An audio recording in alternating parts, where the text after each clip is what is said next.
Իրանի ուղղությամբ ամերիկացի զինվորականների հարվածները նահանգների առաջնորդն անվանել է փայլուն ռազմական հաջողություն, պնդելով, թե Վաշինգտոնը ոչնչացրել է Իրանի միջուկային բոլոր օբյեկտները։ Ամերիկյան հարվածները ռազմական առումով փայլուն հաջողության հասան։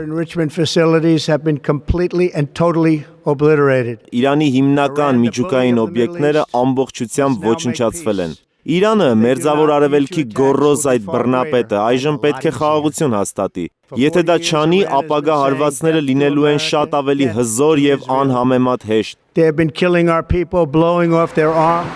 Հունիսի 21-ի լույս 22-ի գիշերն է ամերիկյան բանակը հարվածել Իրանի 3 միջուկային օբյեկտներին՝ Նաթանզում, Ֆորդոյում եւ Սպահանում, ըստ միջազգային վերլուծաբանների, հատելով ռազմական ուղիղ հակամարտության տանող վտանգավոր կարմիր գիծը, որից Միացյալ Նահանգներն ու Իրանը տասնամյակներ շարունակ խուսափում էին։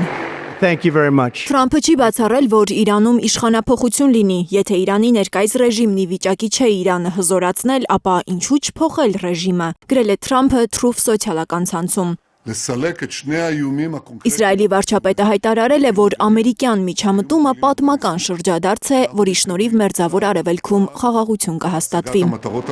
Իրանական կողմը չի ընդունել, որ ամերիկյան հարվածները լուրջ հաջողության են հասել, որ միջուկային օբյեկտները ամբողջությամբ ոչնչացվել են։ Շատ երկրներ, այդ թվում Սաուդյան Արաբիան, Քուվեյթը, Քաթարը, ատոմային էներգիայի միջազգային գործակալությունը նույնպես հաստատել են, որ ռադիացիոն մակարդակում ամերիկյան հարվածներից հետո անսովոր փոփոխություններ չեն գրանցվել։ Իրանական բանակի գերագույն գլխավոր հրամանատար Ամիր Խաթամին խոստացել է ամերիկյան հարվածներին արժանի պատասխան տալ։ Ամեն անգամ, երբ ամերիկացիները գործում էին հանցանքներ, դրանք ստանում էին վճռական պատասխան եւ այս անգամ էլ այդպես կլինի, հայտարարել է Խաթամին։ Իրանի 3 միջուկային օբյեկտներին ԱՄՆ-ի հասցրած հարվածները վկայում են, որ հենց Վաշինգտոնն է նախաձեռնել Իրանի վրա Իսրայելի հարձակումը, այս մասին հայտարարել է Իսլամական Հանրապետության նախագահ Մասուդ Փեզեշքյանը։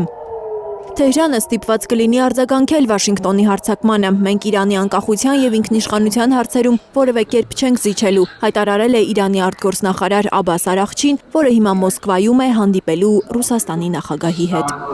Հիմա, երբ աշխարհակարգը փաստացի վտանգի տակ է, Ռուսաստանի հետ մեր խորհրդակցությունները կարող են հսկայական դեր խաղալ, ասել է Արաղչին։ Լիլիթ Գասպարյան, Սմբատ Ասլիկյան, Հայլուր։